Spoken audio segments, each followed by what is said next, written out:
Hello, buddy. Welcome back to Tin Man's Quarter Channel. I'm your host, Jeffrey Tin Man Taylor, and today I'm reacting to my third and final Midnight Terrors video for you guys today. This one's titled Four Scary True Abandoned Building Horror Stories. So without further ado, I'm going to turn these lights off, move the camera up here for you guys, and let's get this reaction on the road and in the bag, shall we? Okay, here we go. When you're a teenager, you feel invincible, like nothing bad could really happen. Right. That's exactly the mindset me and my friends had back then. We lived way out in the middle of nowhere in Canada, where the entertainment options were basically hang out in someone's basement or go wander around creepy deserted buildings. Now, before things got weird, our little adventures were honestly kind of fun.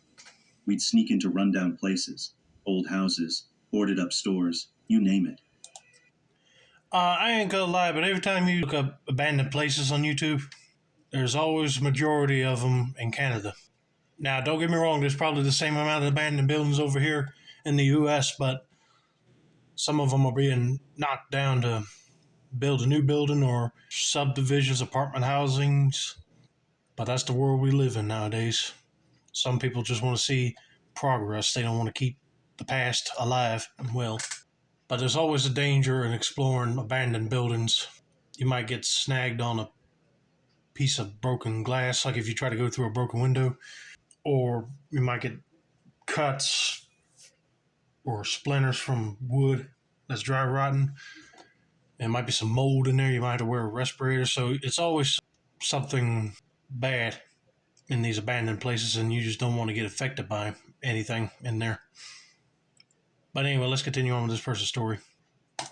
We'd occasionally find weird stuff like blood-like stains or a badly drawn pentagram on the floor, probably left by other bored teenagers trying to spook someone. But nothing ever happened that felt truly dangerous, until this one night. So there was this one place we always talked about checking out, an old daycare that had been part of a psychiatric hospital. Yeah, weird combo, right? It shut down because there weren't enough kids for the daycare and not enough patients for the ward. I actually went there as a little kid, so it was kind of personal for me. One evening, when we were about 15, we decided to go check it out for real. The weather that night was straight out of a horror movie.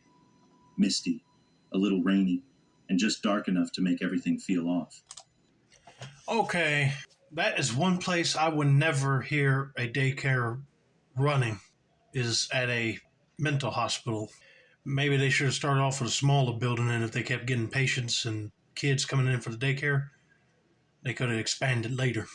But hey, you always get somebody come around and buy the place to turn it into a museum or restore it into apartment housing or something, just to keep that building occupied.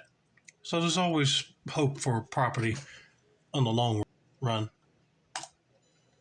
We got to the front gate, and of course, it was locked. But teenagers being teenagers, we helped each other over it, laughing way too loud and not even trying to be subtle.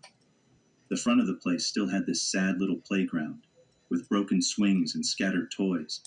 Yeah, it does sound like it just came out of a horror movie, but if you're sneaking onto a property that has a gate on it and is locked, you shouldn't be laughing, because you never know, a homeless person will be staying in there and they might chase you off the property. Like it had been frozen in time. Our flashlights barely cut through the fog, but we went inside the daycare section anyway. Once we stepped in, the laughter stopped. The place was just eerie. Cracked floors, broken furniture, old toys tossed around. I remember finding this container of crayons in a dusty corner, and right as I reached for it, we all heard this loud crash echo from behind a thick metal door that led to the psych ward section. We froze. My friend Brian, who was always the fearless one in our group, immediately suggested we check it out. And even though I didn't love the idea, I wasn't about to be that friend who bailed. We pushed open that heavy, rusted door and stepped inside. The smell hit us first, metallic and damp, with something else that just felt wrong. We moved slowly through the tight, dark hallways, flashlights darting around. Some of the doors were open, some shut tight. I was starting to feel seriously uneasy when Brian suddenly stopped and peeked into a room. He said he thought he saw someone, but then said it was probably nothing. At the time, I figured he was just trying to mess with us. Then one of the others told us all to stop. We did, and that's when we heard it. Footsteps. Not ours. Somewhere up ahead. Just light, quick taps echoing down the hall. We all froze and looked at each other, eyes wide. But Brian, being Brian, kept walking toward the sound. We couldn't just leave him, so we followed. That's when we found the room. The second we stepped in, we were hit with the stench of something rotting. And right there, in the middle of the floor, was a dead deer. Guts spilled out, blood soaked into the floor. One of my friends nearly puked on the spot. While we were still trying to wrap our heads around it, we started hearing whispering, soft, low, and coming from the corner of the room. Brian pointed his flashlight and we all saw him. There was a man standing in the corner, head down, muttering to himself. His clothes were torn and filthy, a bright green shirt smeared with dark stains, and ripped beige pants. You hear footsteps, that will be an automatic sign for you to dart back out the building and get away from that place altogether. But nope, one of the group members had to walk ahead just to see what it was, and the others had to follow because they didn't want to leave him behind. That's noble of them, but still, I would still think that it's not good.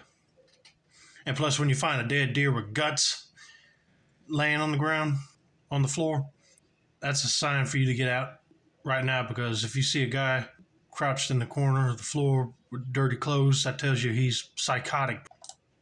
No shoes. His feet were a mess, and he was twitching, just slightly, like he couldn't stand still. We watched in silence, trying to make sense of what we were seeing. Then he looked up at us and smiled. Not a normal smile. Something off. Real off. "You guys here for the feast?" he asked, his voice jumping in tone like each word came from a different personality. That was all it took. We bolted, back through the hallway, through the daycare, straight to that rusted metal door. We tried to slam it shut behind us, but it was so heavy and stiff with rust that it took 3 of us just to get it closed. Just before it shut completely, I swear I saw him, just standing there in the dark, that creepy grin still on his face. The last thing we heard as we caught our breath was a soft tapping on the other side of the door. That was our cue. We ran and didn't stop until we were all the way home. A year later, we found out more. Cops did a sweep of the property and found the guy. Turns out he used to be a patient at that very psych ward before it shut down. After being transferred to another facility, he escaped and ended up living off wild animals in the forest around the building. He'd been there for years, surviving however he could. Raw meat, rainwater, whatever he could find. They say his mental state had completely deteriorated, and there were even whispers that he'd killed someone out there in the woods. Nothing ever confirmed, but yeah, that was the last time I ever went exploring like that.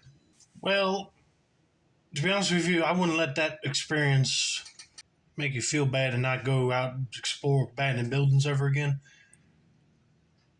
But make sure it ain't no homeless person living in there, because I know they will get up and defend their territory if somebody came in and disturbed them.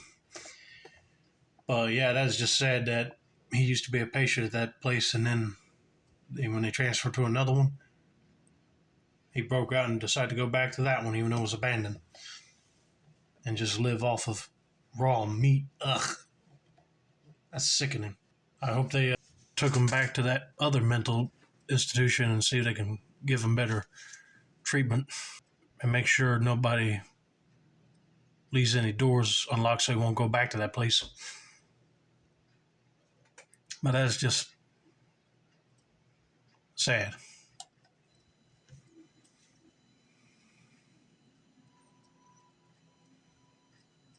I was about 16 at the time, still living in this tiny town in Kansas, where the most exciting thing you could do on a weekend was drive out into the countryside and hope to stumble across something weird or interesting. My friend, a guy I'd known forever, and I used to do that all the time.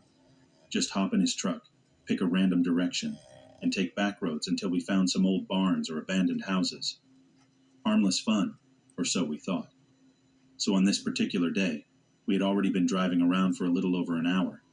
We had found a couple of half-collapsed sheds and a small empty farmhouse. Nothing out of the ordinary. Then we spotted something hidden back in the trees. At first we thought it was another barn or maybe a hunting shack, but as we got closer, we saw it was just a shed. Not too far from it, though, was this little beat-up house that looked like it hadn't seen a person in years. We decided to pull up the dirt driveway and check it out. And that's when things got real weird, real fast. Right there in the middle of the driveway was half a deer, like clean cut down the middle, just lying there. It was odd, but out here in the middle of nowhere, we figured some wild animal had gotten to it. Nah, if it was a clean cut, that would probably be more like a knife wound from where a person's cutting it down the middle to get the meat they want out of it. But if you see a dead deer near an abandoned house, that's probably a sign that you need to take that warning and go before whoever's in there comes out and attacks you. Maybe a mountain lion or coyotes. Nothing too crazy. But the closer we got to the house, the more deer we started noticing. Not just one or two more. I'm talking dozens of half-eaten deer scattered all over the yard.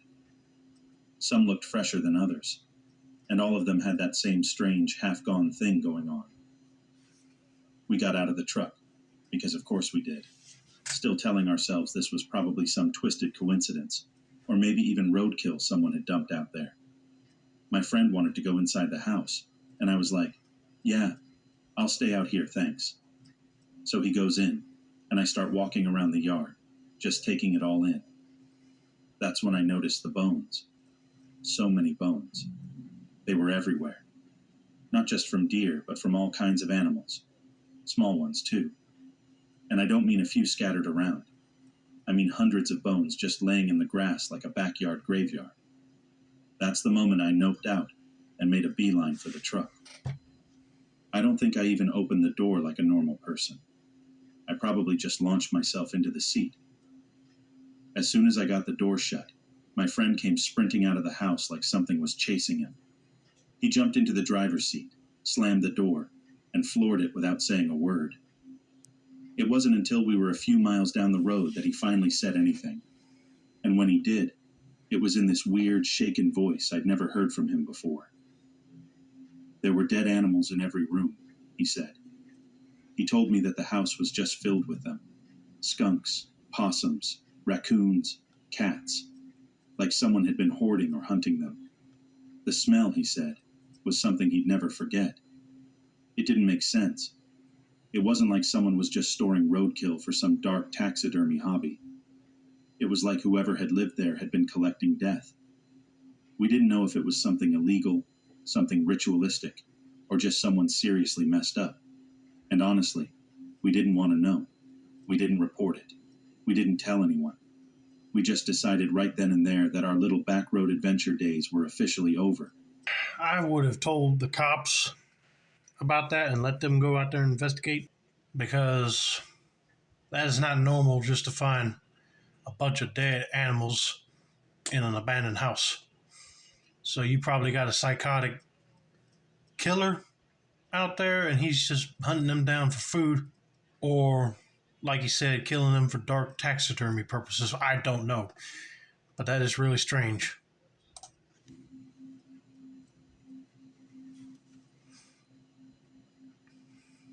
I was up north at my family's cottage, this quiet little spot tucked next to a lake and surrounded by thick forest. It's a great place to unplug and chill, especially during the holidays like the 4th of July or Thanksgiving. The cottage is on a private beach, and the whole area has this kind of everyone knows everyone small community vibe. Right next to us was an abandoned cottage. At least that's what we thought it was. Now, growing up, my cousins and I would sneak into that cottage whenever we wanted to smoke without the adults catching on. It had this weird time capsule feel, like stepping into the 80s. The furniture was dusty and outdated. Wine glasses still sat out like someone had planned to come back, but never did. We always figured some European family owned it and just left it alone for whatever reason. The place was clearly a hangout for more than just us, though. There were beer bottles, footprints, even joints on the ground, but nothing ever seemed cleaned or organized. So we figured it was just random teens doing the same thing we were. One day during Thanksgiving break, it was me, my brother, and two of my cousins. We headed over to the abandoned place to hang out, gossip, and light up. While we were chilling in the dining area, the basement came up, as it always did. There was this door leading to a dirt floor basement that always gave us the creeps. Before he continues on with this story, I would just like to say that what he's described as seeing in that place, I figured that was going to happen because where else are you going to smoke a joint, drink heavy liquor, or do some other naughty stuff without anybody spying on you? And abandoned place is always usually the go-to for these people. But sometimes if you go in there to explore, they might be still hanging around there, or they might be just too high to do anything. But truth be told, I did see a video, I can't remember the name of the channel. This group of people went into like an abandoned, I don't know what you call it, it was like a French style house in the woods off a highway. And once they walked into a room, they just saw a couple getting done making love. So you just don't know what people do in abandoned buildings nowadays. But anyway, let's continue. We'd always dare each other to go down there, but no one ever really did, unless someone wanted to prove how brave they were. This time, though, the door was unlocked, which immediately felt off. It had always been locked. We figured maybe another group came by earlier and left it open, so we made my brother, who's this big 6'5" dude, go lock it. He was being his usual sarcastic self, cracking jokes about us being scaredy cats. But as he took a few steps toward the basement door, we heard this knock. Not a loud one, more like a hollow tapping. I thought maybe the sound had come from the side of the cottage, or from the old wood shifting beneath us. My brother, though, instantly assumed we were messing with him, and he called me out specifically, thinking I was trying to spook him. The problem was, none of us were behind it. The girls looked just as confused as I felt. My brother saw my face, and I guess he realized I wasn't joking. That's when I told him, just go lock the door, trying to keep things moving along. But before he could get there, the door creaked open just slightly on its own. The mood changed instantly. One of my cousins just stood up and said super seriously, "We're leaving, now." No hesitation. We all scrambled to grab our stuff, phones, beer, whatever, and headed straight for the front door without even thinking about it. As we were bottlenecking down the narrow hallway to get out, I heard footsteps behind us. At first, I thought it was just my brother catching up. But when I turned around, I swear I saw a hand pushing the basement door open wider. My heart just about stopped. I yelled, "There's someone in the basement!" And everything turned into chaos. My brother pushed me forward and just said, "Go." Then we heard a voice, a low, cold voice that simply said, "Go." It wasn't one of us, not one of our parents. It was someone else entirely, and it was enough to make us fly out of there like our lives depended on it. When we got back to our cottage, we hid all the weed and then went straight to our parents to tell them what had happened. They called the cops, who went over to check things out. Of course, by the time the police got there, the place was empty. They told us there was no one inside, but suggested we report the property as improperly maintained or something. We didn't bother. We weren't about to go full Karen on this situation. Later on, my brother actually went back. I couldn't believe it, but he did. And he told me there were 2 dead animals just lying in the living room, a squirrel and a baby raccoon. He said they weren't mangled or torn up, just there. And they looked fresh. It didn't make any sense. Raccoon babies aren't born with fur, so they had to be alive for a while before they died. That part still messes with my head. Like, were they brought there? Did they die naturally? Or was someone trying to send a message? I'll never go back in that place again. Not after that. I wouldn't either. If I heard somebody say, "Go," that'd be the time for you to get up and get out of there quick. Because then I'll be like, Okay, this place is yours. I'm out of here. But yeah, you see dead baby raccoons when you go back in there. You should take that as a warning. Like next time, you might be the next one dead. But that is creepy, and I'm glad them kids got out when they did.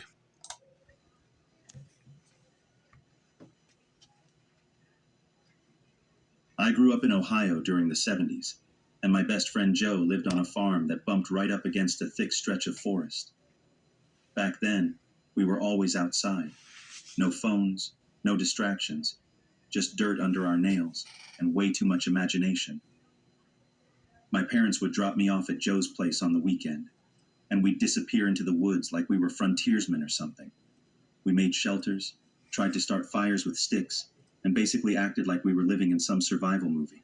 Sounds like a good idea. I would join them in a heartbeat. I mean, hey, you just get away from the busy city life, go out in the woods and explore, and leave the phones off. But if something bad does happen, you need to have your phones on immediately, of course. But other than that, just go and have a good time.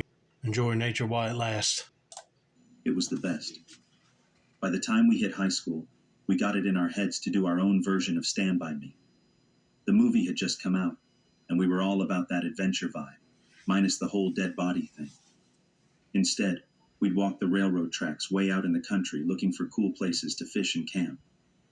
Yeah, we knew we were technically trespassing, but we were just a couple of dumb kids with maps and peanut butter sandwiches.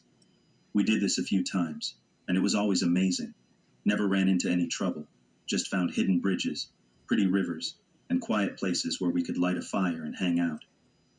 Fast forward to the mid-90s. Joe and I had both moved away by then, started our own lives, but we kept in touch and visited whenever we could. That summer, we both ended up back in town at the same time.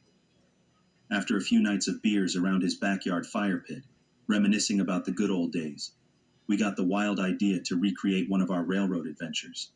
Just one night, walk the tracks, camp out like we used to, and then head back in the morning. It sounded fun, nostalgic, and a little ridiculous. Perfect. So my wife dropped us off at one of our old starting spots, and of course, she thought we were absolutely out of our minds. As soon as she pulled away, Joe looked at me and said, "Let's go the other way this time." I figured, why not? We had a good map. We knew the area well enough, and the point was to have a little adventure. So off we went in the opposite direction we usually took. The day went smooth. We found a bridge, sat on the edge, smoked a little, and wandered along like a couple of teenagers again. Late in the afternoon, we picked a spot to set up camp. Thick woods on either side of the tracks, the kind of place where you feel completely cut off from the world. We brought hammocks instead of tents, but before we set them up, we figured we'd better scout the area a bit. Old habit. We didn't want to accidentally pitch camp in someone's backyard. We walked up a little hill, just enough to get a good view of the area, and that's when we spotted something strange. Down in a small clearing, maybe 100 yards away, was a building. Kind of hard to make out through the trees, but it didn't look like anyone lived there. We figured it might be an old sugar shack or a hunting cabin. Nothing too unusual in that part of Ohio. We got curious and walked a little closer, and that's when we realized it wasn't a shack. It was an old church. This place looked ancient. The wood was almost black with age. The windows were just open holes, and the door was gone altogether. A faded, warped cross still stood at the top, like it was barely hanging on. We peered inside and saw rows of old wooden pews and a small pulpit. It was totally abandoned. No signs of life, no paths leading to it. Just this forgotten church hidden deep in the woods. We both felt weird about it. Something about a lonely church in the middle of nowhere just doesn't sit right. So we hiked back up the hill and decided to set up camp where we originally planned, making sure that hill stayed between us and that place. By now it was dusk, and we figured we'd get some rest and leave early the next day. That night, as we lay in our hammocks talking about nothing in particular, we started to hear something faint. At first, I wasn't even sure I was hearing anything until Joe said, "Do you hear that?" And yeah, I did. It sounded like singing, and not just random noise, like actual people singing, far off toward the church. It was eerie and faint, but it was definitely real. We both got out of our hammocks and crouched low, listening. After a few minutes, we decided to sneak back up the hill and check it out. We didn't bring flashlights. We were trying to be subtle, and we were both still good at moving quietly in the woods, even after all these years. When we got to the top of the hill, we saw a soft flickering light coming from the church. The singing was louder now, still distant, still in some language we didn't recognize. The light looked like candlelight, and every once in a while we'd catch a shadow moving inside. We couldn't see much, just enough to know that something was definitely happening in there. It didn't feel like a prank or teenagers messing around. It felt older, intentional, ritualistic. Then the singing stopped, and a single booming male voice started speaking in that same unknown language. It had this deep, preacher-like quality to it, and even though we couldn't understand a word, it gave me chills. After a few minutes, the group started to chant in response. It went back and forth, him speaking, them answering, until they all broke into this long, droning wail. It just kept rising and getting louder and more intense, until I literally had to cover my ears. And then, total silence. I was about to whisper, "Let's get out of here," when Joe grabbed my shoulder and said, "They're coming out." We stayed low, watching as a line of people walked out of the church in single file, holding hands. Some of them were carrying flashlights, and as they started walking in our general direction, still singing, the light beams started bouncing around, like they were searching for something. We didn't stick around to find out what. We grabbed everything from our camp in record time and bolted down the tracks, away from the church, not even caring how much noise we made. When we looked back, we could see their lights coming over the hill, moving fast and erratic like they were running. We ran until we reached a road, found our bearings, and walked to the nearest town. Called my wife from a gas station, who showed up looking half annoyed, half concerned. She and everyone else we told said it was probably just a group of kids messing around. But I don't buy that. Those voices didn't sound like kids, and whatever language they were speaking, I've never heard anything like it since. To this day, I have no idea what we saw out there. But I'll tell you one thing. I'll never camp near an abandoned church again. At first, I was thinking, oh, it's probably voices of ghosts singing in the church. But then once you see the door open and people walk out with flashlights, it ain't no ghost group. That's for sure. It was probably a cult using that old abandoned church as their little clubhouse. And I don't know what they were looking for with them flashlights, but if you see them come in your direction, that was a good idea for them to get up and go before they saw them and ran after them. But anyway, I hope you guys enjoyed this video. Don't forget to like, subscribe, turn on post notifications for more midnight terrorist reactions like this. This has been another successful installment of the Tin Man's Horror Channel. I'm your host, Jeffrey Tin Man Taylor, and that's a wrap, and have a nice day.